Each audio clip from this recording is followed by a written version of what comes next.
Assalamualaikum warahmatullahi wabarakatuh. Berjumpa dengan saya, Casilda Salsabila Imaze, mahasiswa S1 PJJ Manajemen di mata kuliah Business Communication yang diampu oleh dosen pengajar Ibu Dian Meta Arianti SOS MSI. Nah, pada kesempatan kali ini saya akan mempresentasikan tentang observasi pola komunikasi di KPP Madya 2 Surabaya. Nah, jadi kenapa di cover ini saya memperlihatkan GKN Surabaya 2 atau kepanjangannya Gedung Keuangan Negara 2 Surabaya? Karena KPP Madya 2 Surabaya ini berada di lingkungan Gedung Keuangan Negara 2 Surabaya, tepatnya di lantai 6 sampai dengan lantai 8 gedung ini.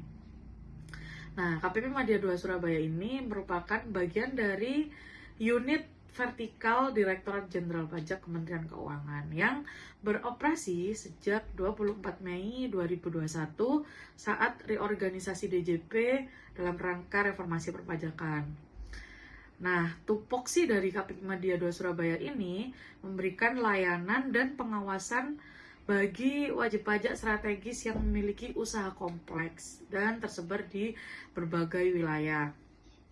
Jadi, perbedaannya kantor pelayanan pajak Madya dan Pratama adalah di wajib pajak yang diampu. Kalau Madya ini lebih ke wajib pajak dengan skala yang besar. Selanjutnya, kita kulik sedikit tentang struktur organisasi KPP Madya 2 Surabaya. KPP Madya 2 Surabaya ini dipimpin oleh seorang kepala kantor. Ada struktural dan fungsional. Di dalam itu ada jabatan dua itu ya. Nah, untuk yang struktural kita ada namanya subbagian dan seksi. Kita mulai dari yang pertama dulu. Kepala Subbagian Umum dan Kepatuhan Internal atau biasa kita menyebutnya SUKI. Nah, SUKI ini berperan dalam mendukung operasional kantor melalui pengelolaan administrasi, kepegawaian, perlengkapan, serta memastikan kepatuhan internal terhadap prosedur dan integritas organisasi. Yang kedua ada Kepala Seksi Penjaminan Kualitas Data atau biasa kita sebut Seksi PKD. Seksi PKD ini bertanggung jawab atas validitas dan konsistensi data perpajakan yang digunakan dalam proses pengawasan, pelayanan, dan pengambilan kebijakan strategis di lingkungan KPP. Yang ketiga ada seksi pelayanan. Nah, seksi pelayanan ini memiliki tugas pokok memberikan layanan administrasi perpajakan kepada wajib pajak termasuk edukasi perpajakan dan memberikan layanan lainnya secara cepat, tepat, dan sesuai ketentuan yang berlaku. Selanjutnya ada seksi pemeriksaan, penagihan, dan penilaian atau biasa kita sebut seksi P3. Nah, seksi P3 ini memiliki tupoksi utama dalam mendukung penegakan hukum dan kepatuhan perpajakan. Lalu kita ada seksi pengawasan, dari seksi pengawasan 1 sampai dengan 6. Seksi pengawasan ini bertugas melakukan pemantauan kepatuhan formal dan material wajib pajak termasuk pengawasan pembayaran massa, pelaporan, serta tindak lanjut hasil pemeriksaan dan pengujian kepatuhan. Lalu itu tadi jabatan struktural. Nah, kali ini kita ada jabatan fungsional. Jabatan fungsional di sini ada beberapa. Yang berdiri sendiri itu ada namanya fungsional pemeriksa pajak. Tugasnya yaitu melakukan pemeriksaan untuk menguji kepatuhan pemenuhan kewajiban perpajakan dan memastikan kebenaran perhitungan serta pelaporan pajak oleh wajib pajak sesuai dengan peraturan yang berlaku. Nah, dari struktur organisasi ini merupakan sebuah gambaran ya, kerangka formal yang menunjukkan hubungan antar bagian dalam sebuah institusi termasuk pembagian tugas, wewenang, dan tanggung jawab masing-masing unit kerja. Pada observasi ini nanti kita akan melihat gimana sih komunikasi vertikal dan horizontal diterapkan dalam lingkungan kerja serta bagaimana informasi dan instruksi disalurkan secara efektif dari pimpinan ke unit-unit pelaksana di bawahnya. Sebelumnya kita lihat dulu persebaran gender, generasi, dan usia di KPP Madya II Surabaya. KPP Madya II Surabaya ini ada 127 orang pegawai. Nah, untuk persebaran gendernya, 36 pegawai itu merupakan generasi X yang lahir dari tahun 1965 sampai dengan 1980. Lalu ada 77 orang pegawai generasi Y yang lahir di tahun 1981 sampai dengan 1986. Sejauh ini yang paling banyak ya. Dan 14 orang pegawai yang merupakan generasi Z atau Gen Z. Gen Z ini cuma 14 orang yang lahir di tahun 97 sampai dengan 2012. Nah, dari 127 orang pegawai ini, sebanyak 89 orang pegawai berjenis kelamin pria dan 38 orang pegawai berjenis kelamin wanita. Tentunya sebaran ini mempengaruhi pola komunikasi dan manajemen sumber daya manusia dengan latar belakang gender, generasi, usia yang berbeda. Organisasi harusnya dapat membangun komunikasi yang lebih dinamis dan adaptif. Karena sinergi-sinergi tersebut antar generasi, gender, dan usia merupakan kunci komunikasi bisnis yang solid. Gambaran pola komunikasi di KPP Madya II Surabaya. Ini ada beberapa yang bisa kita kulik. Yang pertama yaitu komunikasi vertikal. Komunikasi vertikal ini biasanya berlangsung antara kepala kantor ke pejabat struktural di bawahnya, seperti kepala subbagian dan kepala seksi, atau dari pejabat struktural ke staf pelaksana yang ada di bawahnya. Lalu ada arah top down. Ini biasanya digunakan untuk menyampaikan arahan kebijakan, target kinerja, instruksi teknis dari pusat atau kantor pusat DJP dan dari kantor wilayah kepada staf-staf di bawahnya. Nah, di gambar samping ini ada 2 orang, laki-laki dan perempuan, kebetulan itu saya. Saat itu kami sedang menjadi pembawa acara di kegiatan arahan Kakanwil baru yang baru mutasi masuk di wilayah regional kami. Nah, dalam kegiatan tersebut Pak Kakanwil baru memberikan beberapa arahan, antara lain seperti yang disebutkan tadi, ada kebijakan terkait target kinerja, lalu tips dan trik tentang pengelolaan kinerja, seperti itu.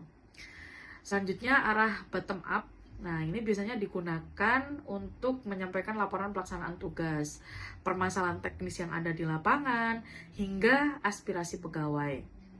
Contohnya, saat arahan target realisasi indikator kinerja utama yang dikomunikasikan dari kepala kantor kepada seluruh seksi melalui rapat pembinaan awal bulan.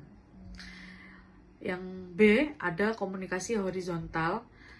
Komunikasi ini biasanya terjadi antara pegawai atau pejabat pada level yang sejajar. Misalnya antara kepala seksi pengawasan 1 dan kepala seksi pemeriksaan. Selanjutnya ada komunikasi diagonal. Komunikasi diagonal ini biasanya berlangsung antara pegawai lintas struktur yang tidak berada dalam satu garis hierarkis namun saling membutuhkan koordinasi. Contohnya, pemeriksa pajak dengan pegawai sebagian umum dan kepatuhan internal saat mengurus dokumen perjalanan dinas, urusan kepegawaian, atau kebutuhan logistik lainnya. Komunikasi diagonal ini umum terjadi di instansi modern dan mencerminkan fleksibilitas serta efisiensi komunikasi internal. Di KPP Madya II Surabaya juga terdapat beberapa kegiatan internal yang tidak hanya bertujuan untuk membangun suasana kerja yang positif, tetapi juga menjadi sarana strategis dalam memperkuat komunikasi organisasi. Beberapa kegiatan yang sampai saat ini rutin dilaksanakan dan berdampak langsung kepada para pegawainya antara lain ada motivasi bulanan, Jumat Segar Gembira atau Jusegar, ICV Team Building, pembinaan mental pegawai, sinergi antar generasi. Nah, sinergi antar generasi ini merupakan program unggulan terbaru yang sedang kami galakkan setiap triwulannya. Oke, untuk mengetahui lebih lanjut, kita lihat video sebentar ya. Video kali ini ada tentang seorang pegawai Genzi yang wawancara sedikit bersama dengan saya terkait gimana sih pola komunikasi di KPP Madya 2 Surabaya yang selama ini dia rasakan dan berdampak langsung kepada dirinya. Mari kita lihat. Halo, saat ini saya sedang bersama dengan Eka Celia, salah satu pegawai Genzi di KPP Madya 2 Surabaya. Nah, kita akan sedikit ngobrol santai tentang gimana sih komunikasi yang sudah diterapkan oleh KPP Madya 2 Surabaya itu. Nah, sedikit info nih, jadi di KPP Madya 2 Surabaya ini kita ada salah satu program unggulan namanya Sinergi Antar Generasi. Nah, Sinergi Antar Generasi itu ada beberapa macam kegiatan, antara lain ada forum diskusi lintas usia, penyebaran konten positif, briefing oleh atasan, dan kegiatan informal lainnya. Nah, kita mau tahu nih, apakah kegiatan-kegiatan seperti itu bisa memicu komunikasi yang terbuka ya? Langsung aja nih, Mbak Celia. Ada nggak sih momen atau kegiatan tertentu kayak yang saya sebutkan tadi, itu yang membuat Mbak Celia ini merasa lebih terhubung dan bisa berkomunikasi lebih lancar dengan seluruh pegawai, terutama yang berbeda generasi? Terima kasih. Sebelumnya saya Celia dari Madya 2 Surabaya. Terkait dengan pertanyaan kakak tadi, tentu ada ya kegiatan yang membuka ruang komunikasi lintas generasi. Yang paling sering dilakukan adalah motivasi bulanan, Kak, yang dilakukan setiap bulan. Nah, dalam motivasi bulanan itu ada briefing atasan yang memberikan ruang, tentu memberikan ruang komunikasi antar generasi. Juga ada juga tim kerja lintas generasi, Kak. Jadi kita bisa berdiskusi antar generasi di sana. Yang ketiga ada juga jus segar. Nah, untuk jus segar ini lebih santai karena bentuknya berupa olahraga bareng. Jadi kita bisa ngobrol lebih santai, lebih personal gitu untuk setiap generasi, antar generasi. Jadi biar lebih santai gitu ya? Iya. Biar nggak kaku gitu ya? Benar banget. Nah, oke. Pertanyaan kedua nih, buat Mbak Celia sendiri, gimana sih budaya komunikasi di KPP Madya 2 Surabaya itu? Apa Mbak Celia merasa diberi ruang untuk berpendapat dan dilibatkan oleh senior atau atasan tentang beberapa hal? Atau cuman kayak, biasanya kan setiap generasi itu ngerasa kayak, biasanya kan baby boomer tuh kayak gini, kita kan Gen Z kayak gini. Nah, itu menurut saya itu cukup menutup pola komunikasi ya dengan mindset-mindset yang seperti itu. Nah, kalau budaya di KPP Madya 2 Surabaya itu gimana menurut Mbak Celia? Oke, terkait stigma antar generasi. Iya, betul. Nah, untuk menjembatani atau bahkan menghapuskan stigma antar generasi itu, di KPP Madya 2 komunikasinya cukup terbuka ya, Kak. Cukup terbuka, oke. Jadi nggak cuma pegawai senior aja yang berhak berpendapat, yang berhak mengutarakan pikirannya, tapi buat saya yang Gen Z, buat junior juga diberikan kesempatan untuk menyampaikan pendapat. Bahkan beberapa kali juga diminta pendapatnya untuk memutuskan sesuatu. Jadi opini-opini kita itu juga didengar sebagai Gen Z, seperti itu. Jadi terbuka, sangat terbuka. Sangat terbuka ya. Ya. Berarti pola-pola komunikasi itu ya memang sudah sesuai dengan yang seharusnya, begitu ya? Ya. Meskipun ya nggak sempurna, tapi mendekat ke arah sana, Kak. Oke, siap. Nah, kita singkat saja nih obrolannya. Dari obrolan bersama Mbak Celia tadi bisa ditarik benang merah bahwa memang secara secara cuplikan tadi KPP Madya 2 Surabaya secara meskipun nggak sempurna sudah menerapkan pola komunikasi yang terbuka, dan itu buat saya yang kalau Celia Gen Z berarti aku Gen Y ya. Itu juga beneran berdampak. Kita nggak nggak menutup ya, benar sekali kayak gitu. Jadi lintas generasi ini bukan sebuah halangan untuk kita komunikasi ya. Contohnya hari ini nih. Iya benar. Contohnya hari ini kita Gen Z dan Gen Y bersama untuk memenuhi tugas mata kuliah saya. Begitu. Oke. Terima kasih banyak Mbak Celia atas waktunya. Semoga budaya komunikasi positif ini bisa terus terjaga dan jadi inspirasi bagi kita semua. Salam dari KPP Madya 2 Surabaya. Kita ada slogan ya. Mari kita slogan bersama. KPP Madya 2 Surabaya, Gangkate. Terima kasih. Nah, setelah melihat video bersama Mbak Celia tadi, kita coba menganalisis pola komunikasinya. Berdasarkan klasifikasinya, yang pertama ada komunikasi antar pribadi dan horizontal. Nah, klasifikasi ini tentunya dapat meningkatkan keakraban dan kerjasama antar pegawai lintas seksi. Yang kedua ada komunikasi non-formal dan kultural. Ini merupakan penyampaian pesan secara santai dan inklusif di luar forum resmi seperti yang kata Mbak Celia tadi. Ini membuat hubungan kita tidak kaku dan bisa dengan mudah menangkap informasi atau komunikasi yang terjadi. Yang ketiga ada penguatan budaya dan nilai organisasi. Tujuannya ini dapat menanamkan nilai-nilai Kementerian Keuangan, ada antara lain ada integritas, profesionalisme, dan sinergi. Yang keempat ada merupakan saluran penyampaian pesan strategis. Nah, dari komunikasi tersebut dapat disampaikan arah kebijakan dan semangat organisasi secara informal.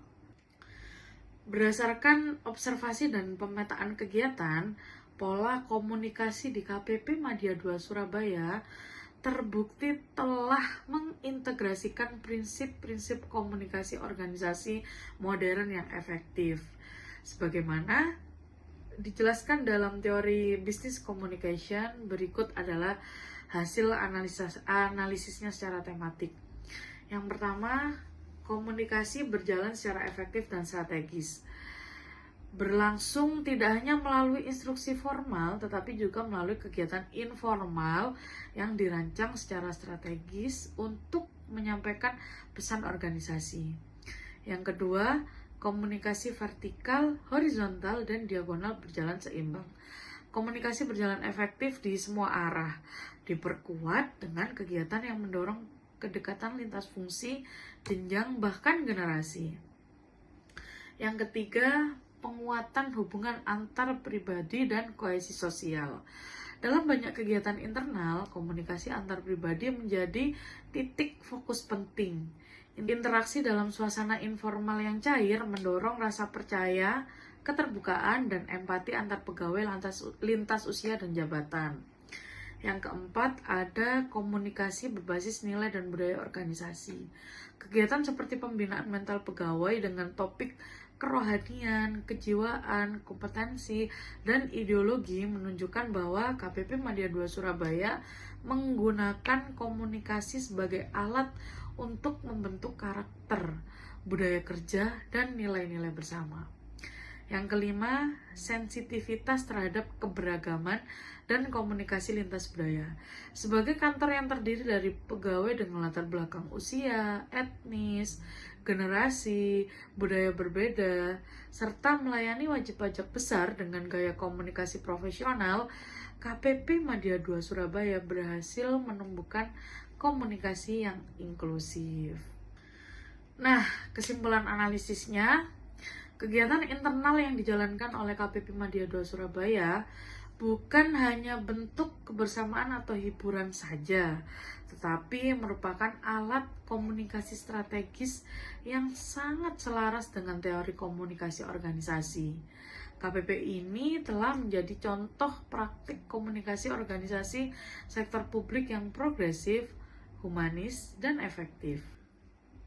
Pola komunikasi di KPP Madya 2 Surabaya mencerminkan penerapan teori komunikasi organisasi modern secara nyata dan menyeluruh. Komunikasi berlangsung secara vertikal, horizontal, dan diagonal baik dalam bentuk formal maupun non-formal, serta melalui berbagai saluran yang disesuaikan dengan tujuan dan audiensnya. Saran yang bisa diberikan secara general, yang pertama yaitu memperkuat dokumentasi dan evaluasi kegiatan komunikasi, baik itu secara formal maupun non-formal, sebagai bagian dari strategi komunikasi organisasi, agar nilai-nilai yang disampaikan itu terdokumentasi dengan baik dan dapat diukur dampaknya.